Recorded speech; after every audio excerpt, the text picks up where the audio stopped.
dialogando con el padre Raúl Sánchez. Bueno, nuestra misión como católicos es anunciar la buena noticia.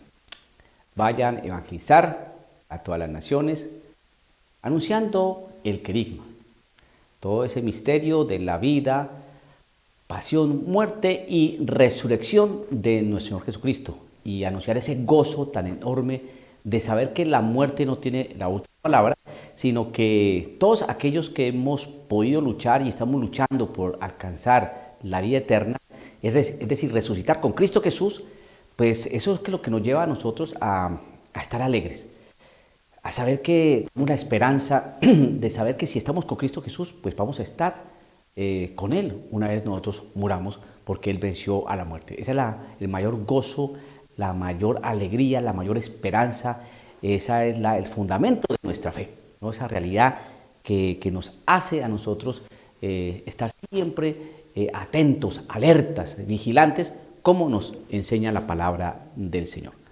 Muy bien, ya pues con estos elementos es cuando uno empieza a mirar que hay algunas cosas que no están bien dentro de la Iglesia Católica. Tenemos que ser muy centrados en esto, porque no vamos a estar como cazando brujas a ver cuándo se equivoca un obispo, cuándo se equivoca un cardenal, para caerle encima y decirle en qué se equivoca, porque nosotros también nos equivocamos y también erramos, ¿no? Pero una cosa sí es que tenemos que hacer todos nosotros, y todos tenemos que estar vigilantes y atentos a esto, porque entonces el sentido de la apologética no tendría pues ningún valor, y dejar que cualquiera pues diga cualquier cosa, pues al fin y al cabo pues se equivoca. Hay que comprenderlo, hay que aceptarlo, no hay que herirlo, no hay que hacerlo sentir mal. Entonces, si pues dice alguna insensatez, pues ¿quién no dice insensateces? ¿Sabe? ¿Quién no dice insensateces? ¿Ese es el criterio de Cristo Jesús? Creo que no. Hay que decir siempre algunas cosas. Y si vemos que el obispo, ¿no?, o el cardenal, o el prelado, o el sacerdote, o el laico, es buena persona, pues me faltaba reconocer sus valores, reconocer su integridad como persona, y jamás ir a decir algo en contra de la verdad que tiene. Pero nosotros como cristianos tenemos que estar muy alertas y muy atentos a todas aquellas cosas que se dicen dentro de la Iglesia Católica por parte de católicos y que no son católicas. Esa parte sí hay que decirla, porque esa es la denuncia que todos nosotros tenemos como bautizados. Recuerde que nosotros en nuestro bautismo adquirimos 3 condiciones, ¿no? Una real, sacerdotal y una profética. Y entre la realidad profética pues hay dos dimensiones, 2 enfoques, una de anuncio, no de la palabra, y otra de denuncia. Bien, pues en la parte de la denuncia pues hay que estar pues también despiertos, porque entonces nuestra doctrina empieza a descomponerse. Y eso es lo que ha venido haciendo el magisterio de la Iglesia Católica. Por eso la Iglesia Católica es una sola fe, un solo bautismo, un solo espíritu, bajo un solo pastor. Bien. Cosa que no tienen los protestantes, ¿no? Unos creen una cosa, entonces no tienen una sola fe, no tienen una sola fe. Se bautizan varias veces según la iglesia que entre, entonces no tienen un solo bautismo, un solo espíritu, pero tampoco tienen un solo espíritu, porque el espíritu es que nos ciña una verdad, y parece que hay varias verdades. Entonces ahí es donde está el problema de los hermanos protestantes. Pero si ese tipo de cosas se empiezan a suscitar dentro de la Iglesia Católica, hay que decir algo. Hay que decir algo. Y que no se convierta esto en vías o atmósferas de falacias. No, hace poco grabé un video pues manifestando un poco mi desacuerdo frente a una afirmación que hizo un obispo que no es católica, Entonces, hay unos comentarios, y una muy respetada dama pues me contesta que no me las debe mucho, que el obispo es muy buena persona, y entonces ahí cuando yo dije, esa es una falacia, ¿no? Muñeco de paja.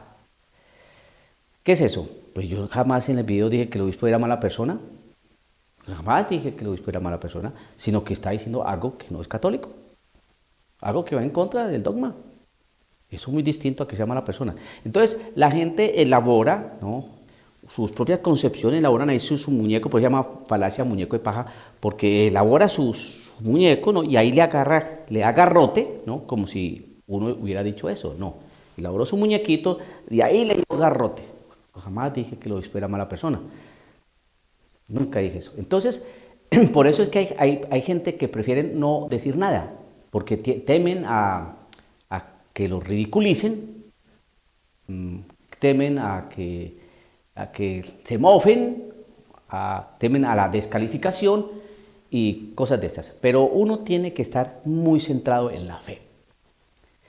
Si es la fe, la fe. Si alguien me dice que hurtar no es malo, pues yo tengo que estar muy tranquilo porque yo sé que hurtar es malo. Si alguien me dice que las relaciones entre los mismos sexos, eso es válido, pues yo tengo que estar muy tranquilo porque yo sé que eso es un pecado y eso no es cierto. O sea que uno tiene que estar muy centrado en las verdades de la fe.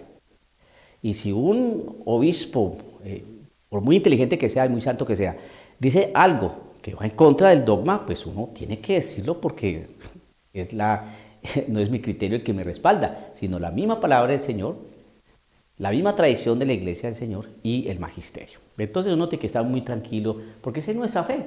Por eso me gusta este texto que les voy a compartir. Mire, es primera carta de Pablo a Timoteo en su capítulo 3, verso 14 en adelante. Dice así: te doy estas instrucciones con la esperanza de ir pronto a verte. Pero si me demoro, para que sepas cómo debes portarte en la casa de Dios, que es la iglesia del Dios vivo, pilar y base de la verdad. Entonces, es un consejo, una advertencia, exhortación que le está diciendo Pablito a Timoteo, y entonces nos habla de la casa, ¿no?, de Dios. Te doy una advertencia, ¿no?, por si me tardo, y te digo que cómo te debes de comportar en la casa de Dios vivo, del Dios vivo, que es la iglesia y que es pilar y base de la verdad. Pues si la iglesia, pues vamos entonces a mirar cuál iglesia. Pues en sana lógica y haciendo un análisis de la historia, pues sabemos que se está hablando de la iglesia católica, porque las iglesias protestantes no habían nacido todavía. Se estaba consolidando una iglesia, se está haciendo misión, se están logrando que muchos paganos entraran a formar parte del cuerpo de Cristo, su cuerpo místico. Se estaba predicando, se estaban ordenando obispos, diáconos, presbíteros, ¿no? Se estaba estructurando una iglesia visible. Y entonces ya Pablo estaba diciendo pues a Timoteo, pues cómo te debes comportar en la casa de Dios, que es la iglesia del Dios vivo, ¿no?, columna y fundamento de la verdad. O sea que esta iglesia tiene la verdad. Tiene la verdad. Y les voy a decir por qué así de simple, hermano. Jesucristo edificó una iglesia sobre Pedro, sobre los apóstoles. Y le dio unas llaves a Pedro. Y le dio una potestad, atar, desatar. Después va suscitando unos sucesores de Pedro. Si no, la iglesia se hubiera acabado apenas murió Pedro, pero siguió. Y se siguió bautizando, y se siguió anunciando, y se siguió estructurando la iglesia, ¿no? Bien, pero si esa iglesia llega a desvirtuar la enseñanza, entonces ahí es donde está el gran problema. La iglesia tiene 3 soportes, así como este soporte que estoy viendo aquí al frente que se sostiene en la cámara, donde estoy al frente. Entonces, que es la tradición, la Sagrada Escritura y el magisterio. Ese magisterio cuida de la tradición y la Sagrada Escritura, para que no se descuaje, para que no se pervierta, para que no se confunda, para que no se cambie. Entonces, eso es lo que se enseñó hace 2000 años, se viene enseñando hoy. Pero nos hemos dado cuenta que hay muchas cositas allí que se han venido metiendo dentro de la enseñanza de la Iglesia Católica, que ahí es donde uno tiene que estar alerta, porque entonces esa base y columna que es la verdad que está en la Iglesia se empieza a desbaratar. Y es donde está el problema y donde estamos nosotros en este momento parados dentro de la Iglesia. en unas aguas bastante caudalosas donde unos están anunciando una doctrina que no enseñó la Iglesia Católica y otros que la defienden. Y en eso estamos. Y eso no quiere decir que los que están tratando de cambiar la doctrina sean malas personas. ¿No? Pueden ser estupendos, pues, maravillosos, pero a nivel doctrinal está mal. Está mal. ¿No? Entonces, es como el narcotraficante, ¿no? Pues puede ser excelente papá y excelente esposo, ¿no? Sus millones y les da a todos sus hijos y los consiente y los quiere y los da capacidad y a la mujer la ama, la viste, la besa y le da muchas cosas y maravillosas y tiene un hogar estupendo. Pero el hecho de que sea buen papá y buen esposo no quiere decir que no sea narcotraficante. Entonces hay que corregir esa parte, ¿no? Pues lo mismo en esto. Entonces creo que debemos centrarnos en la palabra del Señor y saber que la iglesia del Dios vivo, pilar y base de la verdad, es la iglesia católica. Pero hay que estar muy atentos, ¿no? Con las mismas advertencias que nos hace la misma palabra. Estén despiertos, estén vigilantes. ¿No? Mire que en los últimos tiempos vendrán falsos profetas. Eso todo está anunciado. Mire que los mando como ovejas en medio de lobos. Mire que hay lobos vestidos con piel de oveja. Esas son palabras del Señor. Entonces, si vienen a decirnos cosas que no son del magisterio, de la enseñanza del magisterio, que no corresponden a la tradición y que no corresponden a la Sagrada Escritura, pues yo creo que ahí uno tiene que decir alguna cosita, ¿cierto? Uno tiene que decir alguna cosita, ¿no? ¿Qué tal que San Ignacio de Antioquía le pregunten, Ignacio, ¿tú opinas que el demonio está yendo en contra de esta edificación, del camino de los cristianos? Y que San Ignacio de Antioquía diga, bueno, no es que yo crea mucho en el diablo, pero...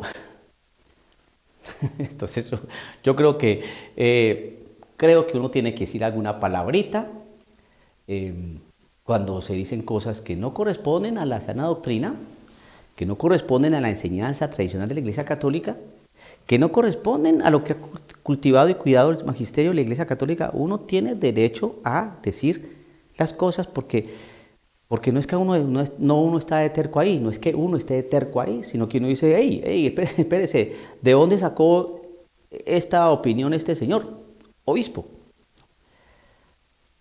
Bueno, pues uno tiene que estar dispuesto a aceptar las flechas incendiarias que llegan de los opositores. ¿Ves? ¿Qué podemos hacer? Pero que yo esté equivocado en esto, no.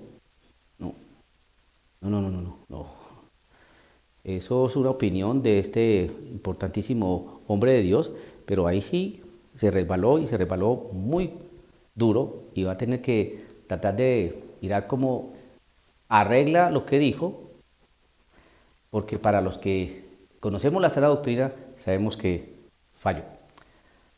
Dialogando con el padre Raúl Sánchez.